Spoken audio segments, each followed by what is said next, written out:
All right, I'll get started in just a minute. And in the meantime, if I just want to call your attention to the URL on the screen in case you're one of those people who likes to look at your screen more than look at the projector.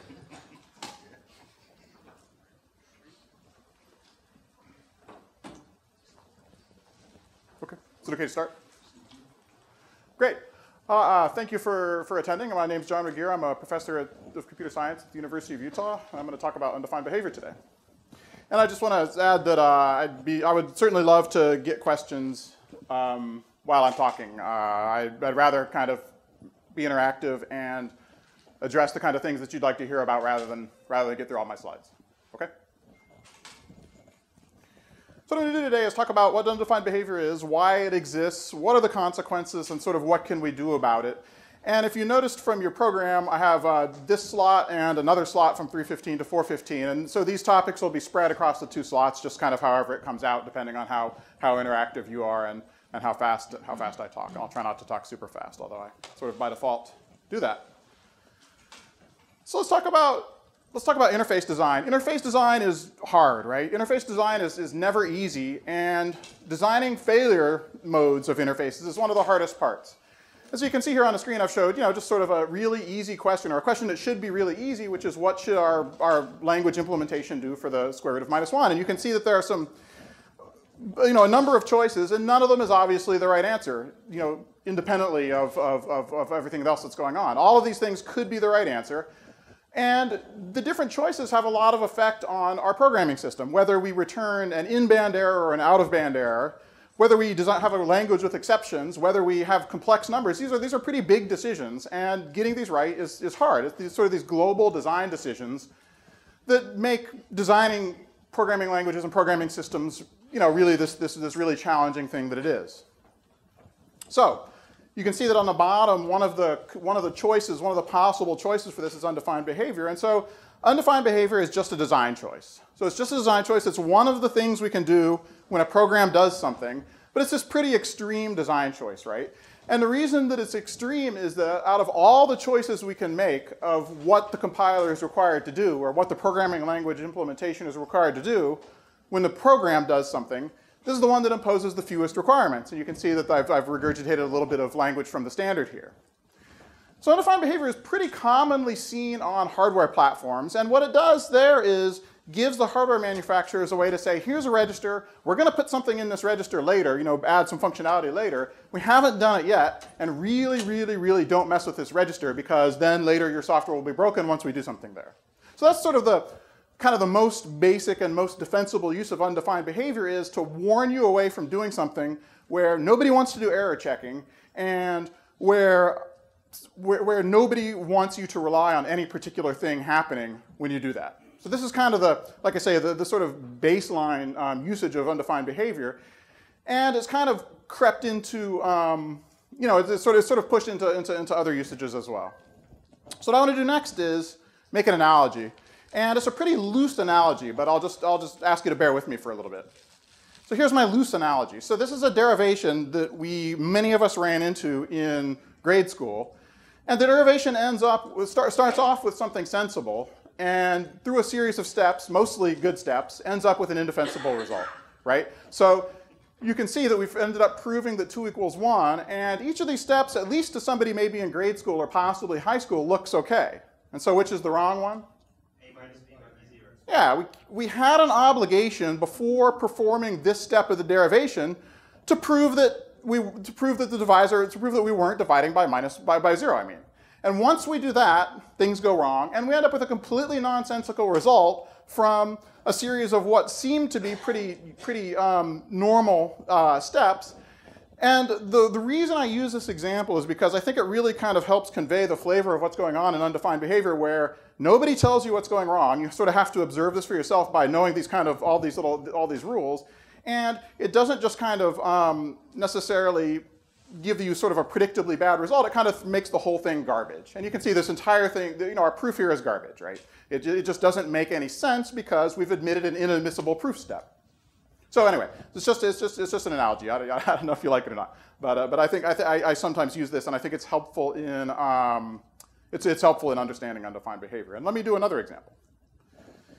So here is a little program, and what this program tries to do is something which is undefined by the standard, but which a lot of people say, or have said in the past, is okay, which is an underlined memory access. And the reason you would say this is okay is because you just know that your compiler is targeting an architecture that supports supports memory references to any byte address. And so since you know this, this should be okay. And this is the kind of argument that people sort of put forward for doing undefined things. And it's a very similar argument to one you kind of hear pretty often, which is, I know that we have a 2's complement platform. So of course, overflowing an integer should have 2's complement behavior. And people it's really hard to kind of escape from the mindset where you make these assumptions about the platform and you lose track of the fact that C and C++ define these abstract machines that really you have to think of them as not really being tied to the platform.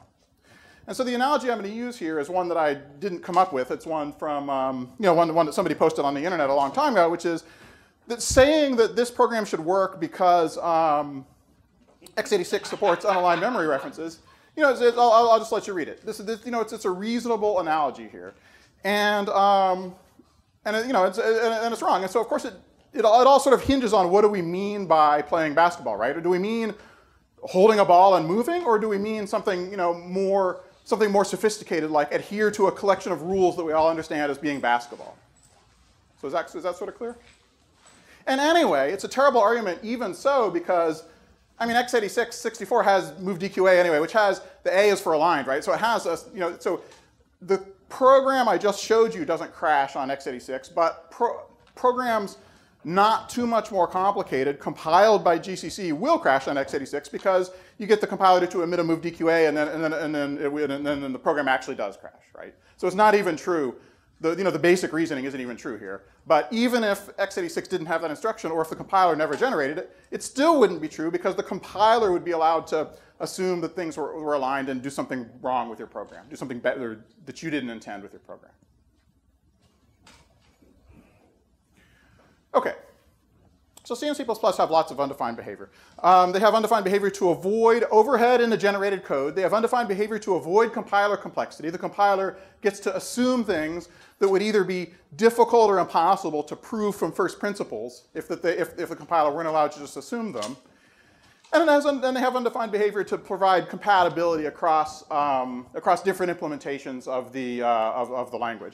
And if you look at the history of undefined behavior, the way I understand it, and this could be wrong, I haven't talked to the people responsible, but the way I understand it is up through K and RC, the use of undefined kind of seems to mean you get an unpredictable result if you do something. As in, it's this kind of bounded thing, which means that if you shift a 32-bit integer by 44 bits, you might get something weird in that particular value, but there's nothing that really implies that it's going to sort of tank your entire computation. So that then it's only in ANSI C where they put in the language which said the compiler is allowed to assume, or the compiler makes no guarantee about what happens when you execute undefined behavior. But so that seems to be when some kind of a line was crossed. And we went from undefined behavior as being this kind of limited thing to undefined behavior as being this very powerful tool for the compiler to assume that something doesn't happen, and thereby to end up not making guarantees about programs that do the things that are undefined. So let's look at this question. So this question is kind of fun, is does undefined behavior avoid overhead? And of course, the answer is absolutely yes in many cases, but you have to look at this on a case-by-case basis. And so let's look at a really simple example. So the question is something like the shift operation in C++ made more efficient by the fact that shift is undefined when the shift exponent is too large? So what we have to do is we can observe that the standard should say something about what happens when you shift the 32-bit value by 44-bit places. It should say something, right? It shouldn't just be silent on this issue. So since it has to say something, what should it say? Well, hardware platforms do at least 3 different things in this case. And there's probably more. So the standard has to say something, but it can say anything it wants, but it wants to be efficient. So of course what it says is this is undefined. The compiler just assumes that this overlarge shift doesn't happen. But what if we wanted to standardize on a particular behavior? So if the behavior that we choose is masking off the shift exponent by the number of bits, by the width of the shifted value, So of course there's trade-offs here, right? That may not be the behavior that we want for an overlong shift, but if it is the one that we choose, and this is one that, for example, WebAssembly has used, then basically this mandates a mask instruction, an AND instruction in front of every shift. And with that extra instruction, we would get this kind of uniform behavior across all implementations. And so now we can move on to the question, is adding an AND instruction in front of every shift a reasonable thing to expect a compiler to do? And some compilers, like WebAssembly, say, sure, fine, we'll just take the pain of these masking instructions. And C and C++ have sort of said, no, that's not right. And so in this case, we can see exactly what the cost is. We add an extra instruction any place we can't prove that the shift exponent is in bounds. And so is that a good trade-off? This is open to debate. It's not a super easy question. But in this particular example, the actual overhead is very clear. It's an AND instruction. Does that kind of make sense? No questions yet? I'm talking so fast that everybody's quiet? Good. Okay. So yes, this undefined behavior avoids overhead, and that's what it avoids. So let's talk about undefined behavior a little more globally. So Appendix J of the C standard, and here I'm going to kind of, unfortunately, kind of switch around between C and C++ some, and for most purposes, the two languages aren't functionally different for purposes of undefined behavior. All right, they share the optimization parts of the compiler largely, right? And so then that's where most of the undefined behavior magic happens. So I'm going to kind of switch between talking about the languages. I'm sort of sorry to do that at CppCon, but I'll have to do that. So there's a list in the back of the C standard which lists kind of most of the undefined behaviors. It's definitely not complete, but it gets most of them, and it has almost 200 undefined behaviors. And as far as I know, this doesn't exist for C++, so nobody's sort of made this list, and this would be very nice if this list existed. It's tricky because some undefined behaviors are undefined only by sort of implicitly undefined. Does this kind of make sense? You'll see sort of wiggly language in the standard, like the implementation is allowed to assume that. So if the implementation is allowed to assume X, what that really means is not X is undefined behavior. Does that kind of make sense? So there's some places where things are undefined only by implication, but it really would be nice if this list existed, and if this list were being expanded for every new version of the standard. And I have on the slide here an example of a undefined behavior that just seemed to have appeared if something went from unspecified to undefined just in C++ 17. So having a complete list would be good. I'm not sure that it's a really big deal because the sort of heavy hitters in undefined behavior we know, and they're well known. But it would be nice to have a complete list. And I always feel kind of a little slighted that the C++ standard doesn't have this Appendix J, which is, I think, kind of a very nice part of the C standard. So let's talk about, yeah. I just had a comment about that. You haven't even touched about what the standard library considers undefined behavior. And basically, they do that by defining requirements, conditions that must be satisfied before you make the call. And if you don't satisfy that, you make the call anyway. And there are lots more of those. Yeah, so Marshall's observing that if we look at the standard library in C++, there are even more undefined behaviors, and that's absolutely the case. The canonical example of that is sort. You pass a comparison function that doesn't actually impose a straight reordering. It's like, yeah, we're not safe. Sure. So let's look at what happens. What are the things that happen when your program executes undefined behavior? Well, one thing that can happen, and this is very nice, is your program breaks immediately. It's seg faults or whatever. Another thing that can happen is the program keeps going as if nothing happened, and either maybe it kind of keeps going in a good way, maybe it kind of keeps going in a bad way, and something goes wrong eventually. Another case is the code works as you kind of hoped it would have worked, but you have a problem moving forward. So for this particular compilation of this program, there was no problem, but changing the compiler options, changing the compiler version, changing the compiler supplier, one of these things might make the undefined behavior behave badly at a later time. And I like to call these time bombs. They're problems in the code that are latent, they're waiting to go off at some point in the future. And of course, not all undefined behaviors execute at all normally, right? Some undefined behaviors only execute when somebody owns your code. And so out of these four, I really just want to kind of talk about the two middle ones, because case one is sort of easy and uninteresting, right? We just debug it. And case sort of unnamed case 4 here, where we don't know how to trigger it, this is Kostya's deal, right? This is why we need fuzzers and stuff, right? That's not my job here to talk about that. So it's really these two cases, where undefined behavior does something weird, or where it might do something weird. That's kind of the focus of the talk today.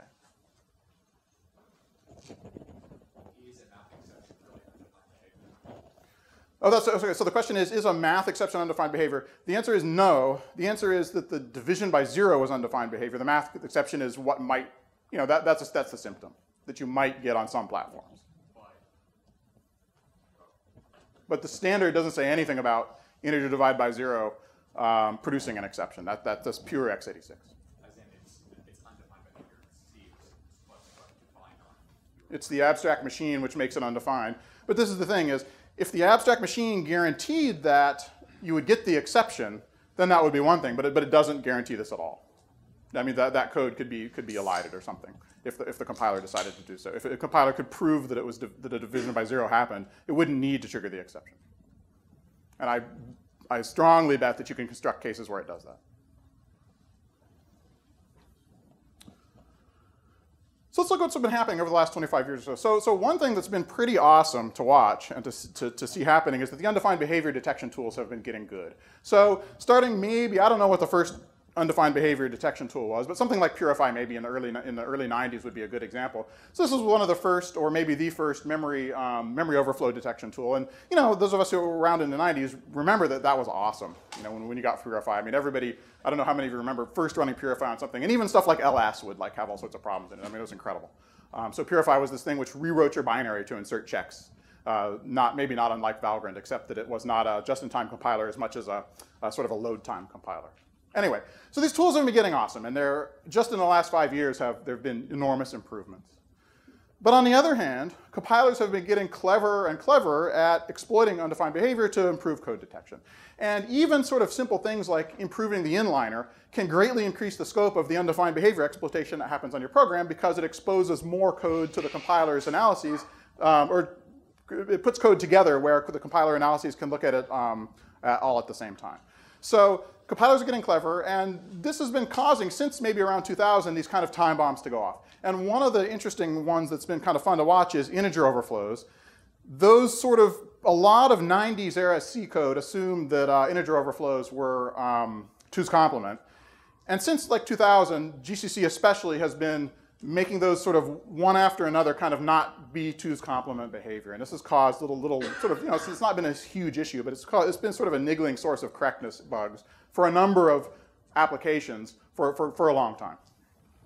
Yeah, about the integer overflow, one thing I try once in a while is to run this program distance one shift like a while. And just try it on the trunk compiler, so run GCC, and it just program compiles the dash forward, dash that. What do you think about that? So the question is, what should one shifted left by 31 do? And isn't this one of those cases where the different standards have different things? Shifting into the sign bit, this is one of the ones where you have to read the fine print for real about what version of the language you're using. Because the standards committee has in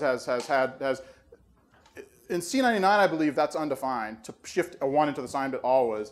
And that was perceived as, I believe, breaking too much software.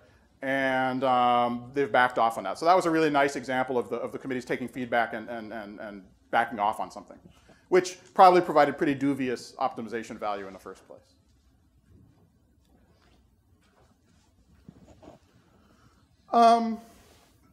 Okay, so besides these two things, of course, security has become this paramount concern in developing software. So the consequences of undefined behavior in the real world have gone up dramatically since 2000 or so.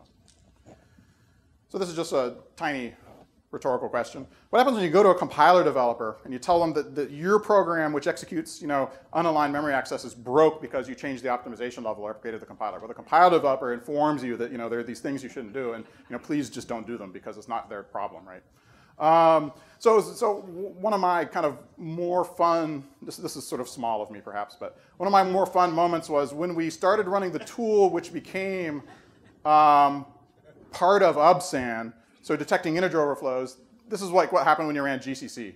Is it just kind of like, so GCC, the GCC developers are a little bit famous for sort of telling people just stop with the undefined behavior. It's not our problem, it's your problem. But of course, GCC was full of undefined behavior. It was full of these integer undefined behaviors. And so it's a little unfair to pick on GCC, right? Because basically all old programs, this sort of 90s era C and C++ code contained a lot of undefined behavior. And it's just sort of how things worked at the time. And pulling that code forward has been one of our major ongoing problems because it requires a bunch of maintenance and fixing because things that used to work break.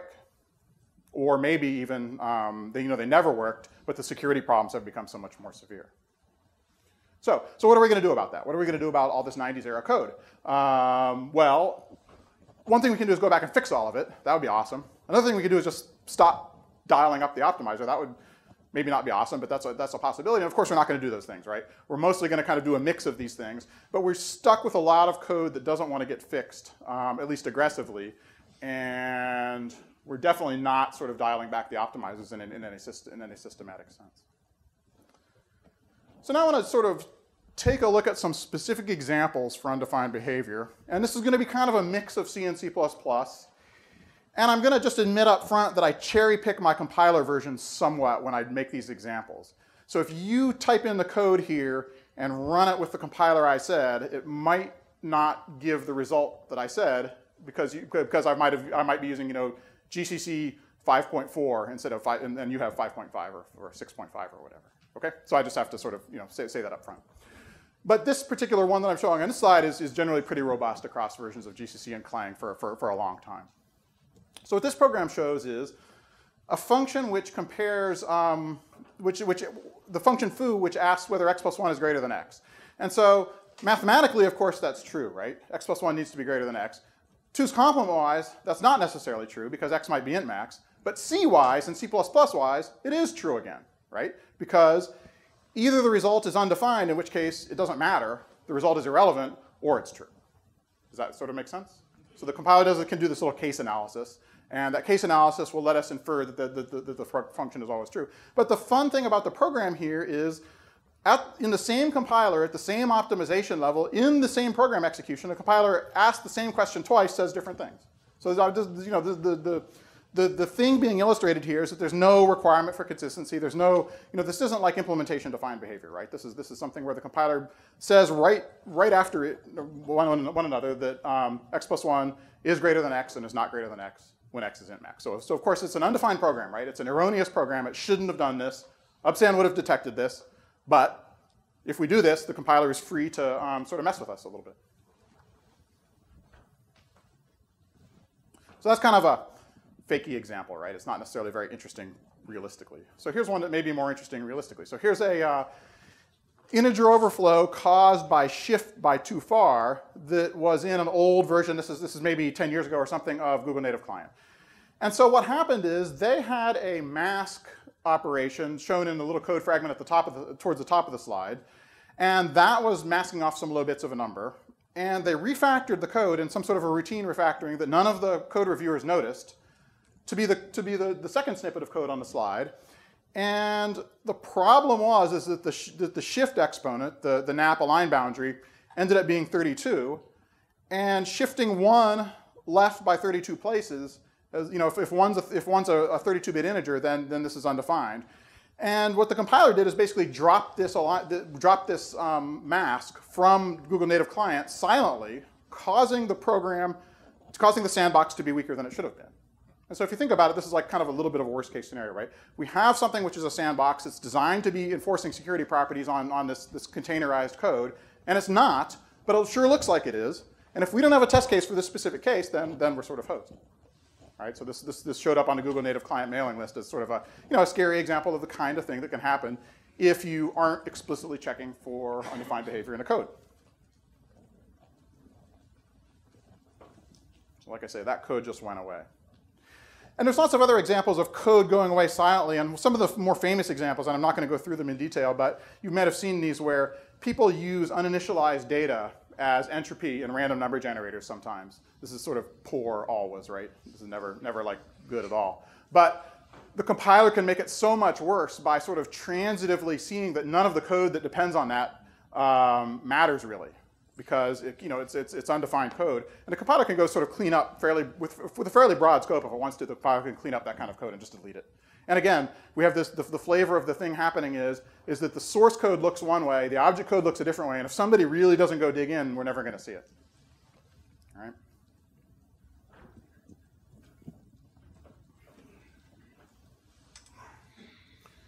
This might be my single favorite undefined behavior example. So P is a malloc cell, and let's just assume for purposes here that none of the mallocs fail, right? So like we don't need to check return values to make this defined, right? So the undefinedness here doesn't have anything to do with malloc returning null. So P is a malloc cell. Q is a realloc of that malloc cell. So as soon as Q takes on a valid value, P has disappeared, right? P is a dangling pointer. Now P, of course, still has some sort of a value in its bits, right? But we're not allowed to indirect through it, even though it's probably going to point to the same place that Q now points to. Does that make sense? I mean, we didn't change the size with the realloc, right? So realloc would be stupid to actually do anything here. But in any case, logically speaking, in terms of the abstract machine, P now became dangling. So as soon as we store through P in the third line of main there, as soon as we store through P, the program makes no sense, right? Now it's gone undefined. Anyway, so let's keep going. So we store through P, we store through Q, and now we ask if P is equal to Q, then print something. And so the compiler goes ahead and it decides that P is equal to Q, and then it prints two different things for P and Q. Like what? So this is one of those things where you say to yourself, well, what is the compiler thinking? But it's really an error to talk like that, right? Because the compiler isn't thinking, right? It's just this collection of rewrites and this collection of replacements that just sort of glom your program into some sort of binary that emits, right? It's not thinking anything, and so that's the best way to think about these kind of programs. But did you take a look at the disassembly of this code? The question is, did I look into disassembly of this code? And no, and I doubt it's interesting, right? Because the program probably almost completely went away. And so not that I've looked either, but I expect what's happening here is P and Q don't alias because their lifetimes don't overlap. And star P gets 1, and then you get 1 back out. Star Q gets 2, and you get 2 back out. So those get constant propagated. But the P equals Q doesn't get constant propagated. Actually fires at runtime, probably. That's right. That's most likely what happened. Yeah. So did this program make sense to everybody? Did I sort of explain it adequately? So let's look at another one. And this one, this is another one that I like. So we have some code now. So if we define a debug flag, a debug macro, we're going to print the string pointed to by P. And then if P is true, we'll call bar on P. And so now let's compile that without the debug flag. So we'll compile that without the debug flag. So when you look at the assembly code that gets generated, it looks pretty good, right? The assembly code says that we're going to test the value and conditionally call the bar function. So there's no problem, right? Okay, so now let's define the debug flag. So we'll define the debug flag, and now the printf gets optimized to put s, so don't get distracted by that. That doesn't mean anything. But what happens is that notice that we now didn't conditionally call bar. We unconditionally called bar. So why did we do that? Somebody tell me quickly. Yeah. If we had dereferenced, if P had been null, then the printf would have been undefined, right? Since the printf, so there's two cases. If P is null, the printf is undefined, the program is logically irrelevant. So the compiler has no obligation. So the compiler is allowed to assume that P isn't null since there is a printf. So why emit the test, right? So I've constructed the example fairly deliberately to show that the sucky effect. It's almost like kind of like sucky quantum mechanics or something, right? We didn't want looking at P. We didn't want printing it to affect the semantics of the rest of the program, but it did. So this is yeah. Yeah, I've actually seen stuff very much like this in my code, except it wasn't debug, it was log. So Sure. they've gone through later and added a bunch of log. And when you turned on log, the program misleading. Yeah, so the comment is that logging can have the same effect. And yeah, this stuff can certainly happen for real. That's right.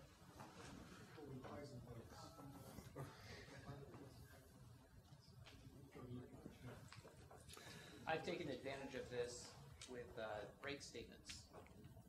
Like if you put a printf in there, it forces the compiler to Actually generate the code, the switch.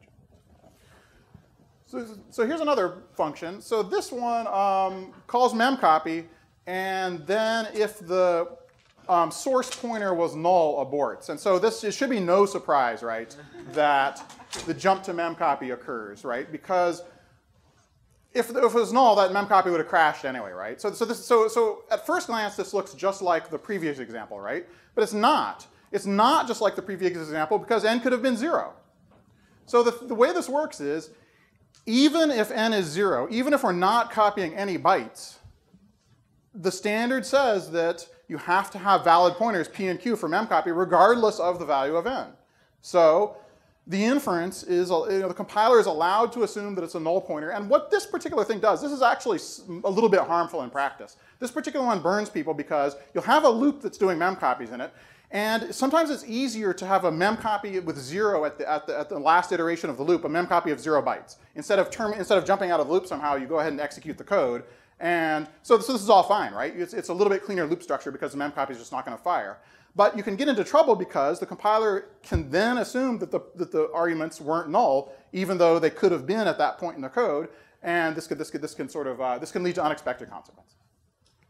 That sort of makes sense. So the compiler is getting a data flow fact that many people wouldn't have expected it to get. And like I say, the standard is clear that you're not allowed to call memcopy with invalid pointers even with a 0 argument. So we're all to blame if we write the code. But on the other hand, this is one that's tripped up people for real.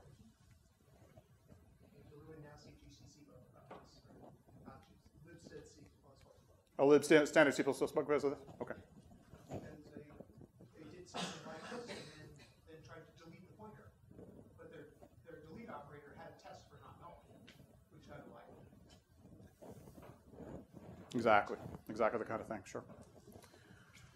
So let's look at another one. So here we have a program, or it's not a program, a function which assigns 5 to the pointer through the pointer h, and then assigns 6 through the pointer k.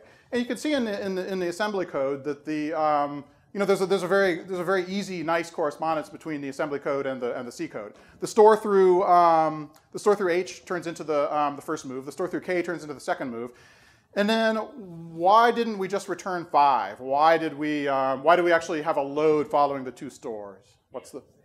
The pointers might have been aliased. The pointers might alias each other. They might point to the same integer, in which case we can't just return 5, right? We need to return 6 when the pointers alias and 5 when the pointers don't alias. And the compiler knows this. The compiler is very smart about this kind of thing, right? So it's all, the compiler generally does, compilers generally do very well with this kind of constraint, even though as people reading assembly code, often it's like we look at the code and we're like, why is it so sucky? And it's because the compiler is doing the right thing most often and seeing that there's aliasing relationships even when we as humans knew that there weren't.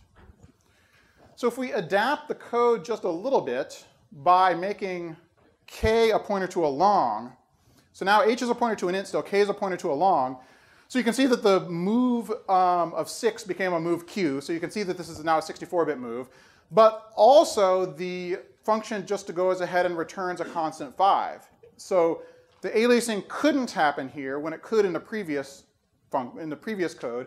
And this is because of the part of the C and C++ standards that we often call the strict aliasing rules, where pointers to different types are assumed by the compiler not to alias. And this gives us, as programmers, an extremely powerful tool for telling the compiler that things don't alias each other. And there's a lot of code, iterating over vectors and things. There's a lot of code where things like iterators would just be loading and storing from RAM constantly if the compiler didn't do type-based alias analysis. And the type-based alias analysis, the strict aliasing-based optimizations allow quite a lot better code to come out in some cases without sort of heroic compiler optimization.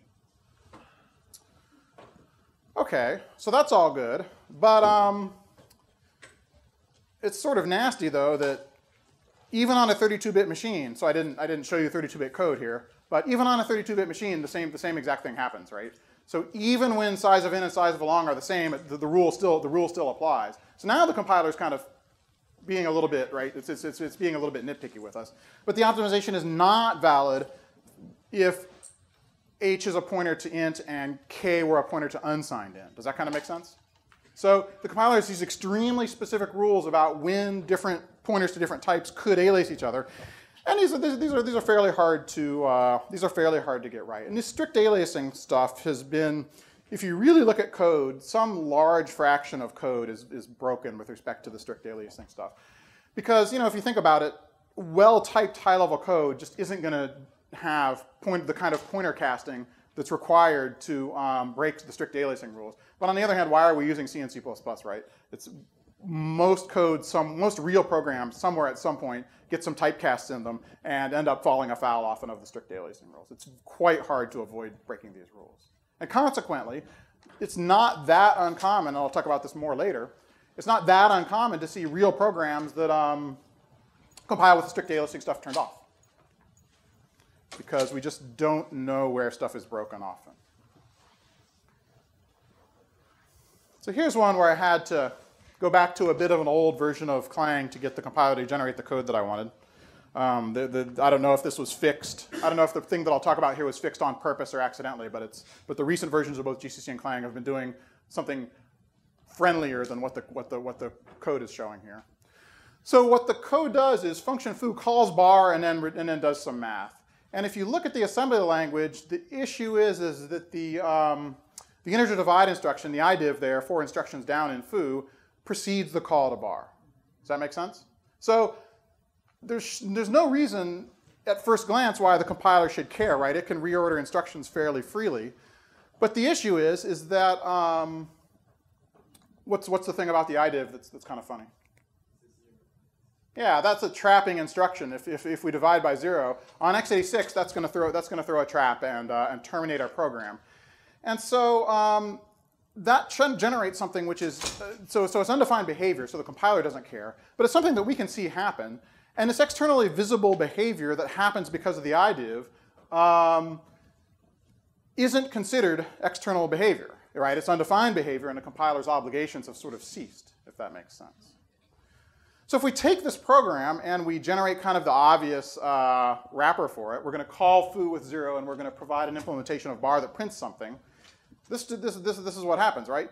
You call Clang without optimizations, and you run the program, and it prints hello and then terminates from a divide by 0. You do it again with the optimizer turned on, and it doesn't print hello because the instruction which terminates the program preceded the divide. So this is sort of this is something that I personally kind of hate, right? Because the whole reason I put that printf in there presumably was it was like a got here, right? I got here, and so we didn't crash. So now I sort of have I've bisected my program into the part which could have generated the crash and the part that couldn't generate the crash. And now that bisection has potentially been invalidated by some instruction reordering.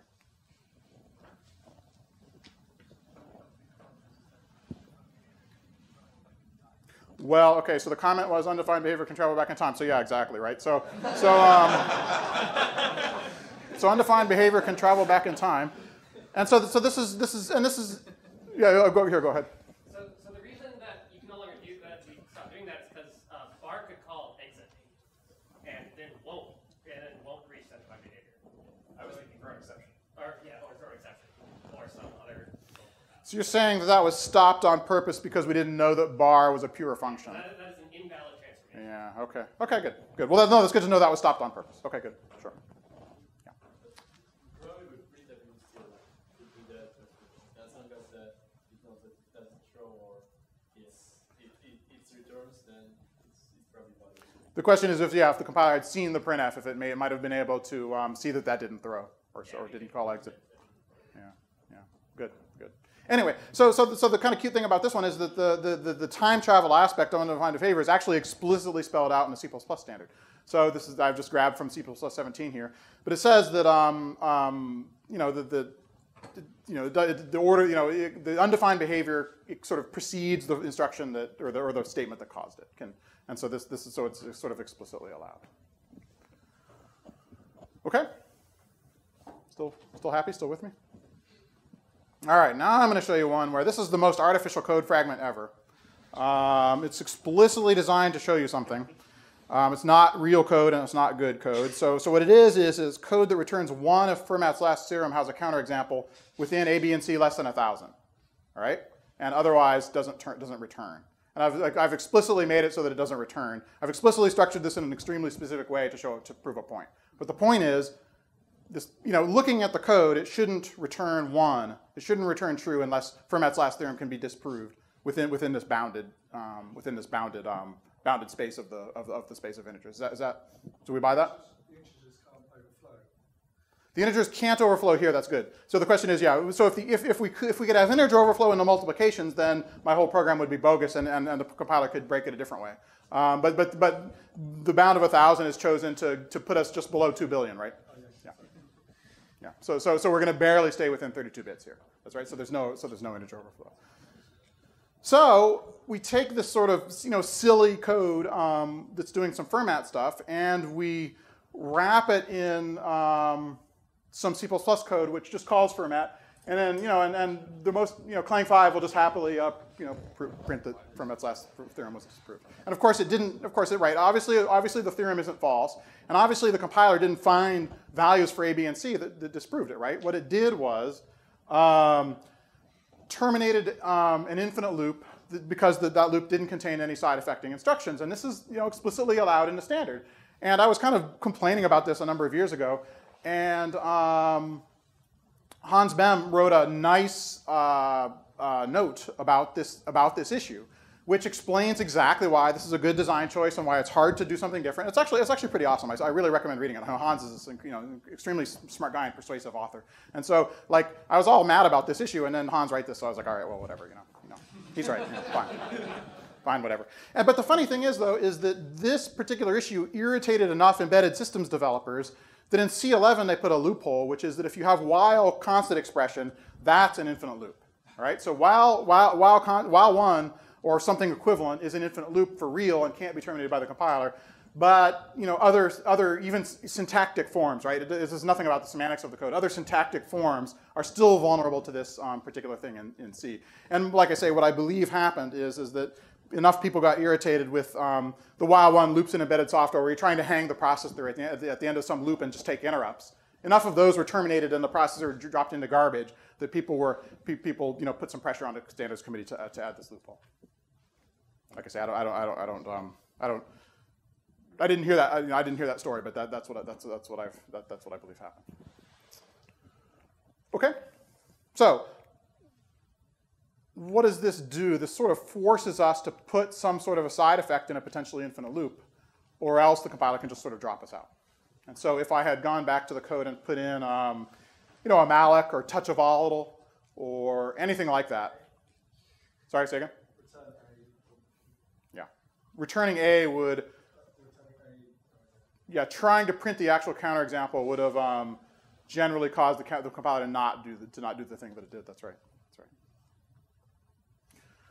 Okay, so here's the deal. So as a developer, you have to obey all of these rules, and you have to obey them all the time. You have to obey them consistently. You have to obey them all the time. And by default, nobody tells you when you break a rule. And this recipe has led us to sort of serious problems, starting with maybe the Morris internet worm, right? So something 20-some years ago, what was that? 88. So starting with the Morris internet worm or something like that, when buffer overflows in finger daemon and things were turned into a nasty virus. We've been sort of getting burned by this stuff for a long time, and it's not a very it hasn't been a very good situation. So it's getting better now, but it's sort of getting better sort of slowly and in pieces. But anyway, I just wanted to kind of paint the picture of the situation as I see it. All right. Okay, so let me switch gears some. So what I would like to do now is talk about what we can do about it. And this is not going to surprise anyone, right? The things we can do about it. None of these things should surprise any of you. So let's talk about it, though. So one thing that I feel very strongly about is that code reviewers need to be thinking about undefined behavior. So the code reviewers need to understand undefined behavior, and they need to be sort of on top of this issue. And so it's pretty reasonable as a code reviewer to ask the person who wrote the patch, what's the proof, and you don't want a mathematical proof, but what's the informal reasoning why this particular line can't invoke undefined behavior? And I think it's absolutely reasonable to do that. And if people put up a fuss about asking, you ask them to proof, just say that I told you to tell them to do that. So let's just sort of look at an example. So the function foo here just executes a shift. And so what's the precondition of function foo? What has to be true before function foo executes, or else our program is undefined? And so, well, all of us know the first one, probably, which is that the shift exponent has to be larger than or equal to 0, and also less than the width of the shifted value. So we all know that one. But on the other hand, there's another one, which is much more often violated in real code, which is that the y high bits of x have to be clear. And whether it's y bits or y minus 1 bits, I mean, there's a little bit of ambiguity there based on the version of the standard, but there have to be some high bits clear. And so, like I say, this is, I'm very serious that when somebody has this code, if there's any doubt as to whether those preconditions are true, you should, as a code reviewer, you should put up a fuss and say, what have you done to prove that those things are true? And they should put in an assertion if they can't prove it, or there should be something. Because this has to be true. And it doesn't make sense to ask somebody to test the case where it isn't true, right? It just can't ever be false, or else the program's broken.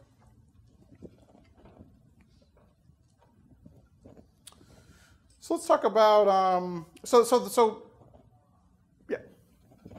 mean a barrel shift is a valid implementation of left shift? No, so the question is, does this mean a barrel shift is a valid implementation of left shift? I'm not sure what to do with that. A rotate.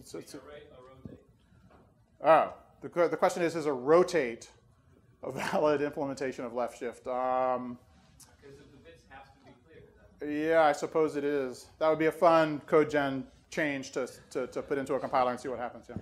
Yeah. Yeah. So reasoning about preconditions is hard, right? I mean, this is program verification stuff, and people, and pushing these things around the program to the place where they all need to be, and especially pushing preconditions past loops. This is really hard stuff, and we want to offload this to tools. But on the other hand, this is stuff that, as a computer science teacher, this is stuff that I really try to beat into the heads of the people that I teach. Is that really people need to be capable of this kind of thinking. And so, like I say, I think it's absolutely reasonable when reviewing patches to sort of to make people produce these little proofs, if it's an important part of the code. So that's kind of manual static analysis by static analysis in your head. But also there's we of course have static analysis tools, and I don't need to say too much about these. What I want to talk about first, really briefly, though, is unsound static analysis tools. These are the ones that are designed to miss bugs. And so designing tools that miss bugs by design is awesome, because these can provide, in many cases, a much better value proposition than tools which are designed to not miss bugs. And so here, of course, I'm talking about things like compiler warnings, tools like Coverity and Clockwork, Clang Static Analyzer, and all of these things that are allowed to miss bugs are super awesome, right? They're going to look for stuff that's definitely wrong with your code, but they're not going to find everything that's wrong with your code, because that's just generally way too hard. So sound static analysis is a whole different can of worms, and this is something where so a sound static analysis tool is one which is not allowed to miss bugs. And so a tool that's not allowed to miss bugs, if it says that there's no buffer overflows in your program, then it's essentially, that's equivalent to the statement that I've proved your program is free of buffer overflows. And these kind of tools, I've spent a lot of time with them, and they are sort of hell on earth to use. They're just horrible, horrible tools to use. The state of the art for C++ is much worse than it is for C, and that's on the C++ committee, basically. I mean, that's on C++ design. C++ is just really, I mean, I've talked to people while they were working on C++ static analysis tools, and it's really hard to do. It's not easy at all for C, right? I mean, static analysis is fundamentally a hard thing, but the C++ as it currently exists has really made things hard for these people. But so there are some tools that can do sound reasoning about C++. Not very many, and they require a lot of hand-holding, basically. You sort of have to become an expert in the tool. It's not like an unsound tool where you kind of use it and get value from it. And if it doesn't provide value, you kind of don't worry about it. These tools you have to invest, and you have to, you really, really, really sort of need an expert. And to some extent, the companies selling these sound tools have had sort of a bad luck selling the tool and better luck selling the services of people who know how to run the tool. Does that kind of make sense? Because the tools are that hard to use that, that they really require somebody who knows how to baby them along. And so my personal belief is that more of this kind of sound static analysis will happen in the future. But the gap between where we are now and applying sound static analysis to Chrome or something is really a vast gulf that may never be bridged. So I'll tell you what. I'm going to stop here, and I'm happy to take questions and stuff. And I will switch to the next. I'll start talking about dynamic tools in the next part of the talk. Okay. I feel like I've been talking long enough, and my throat's all dry.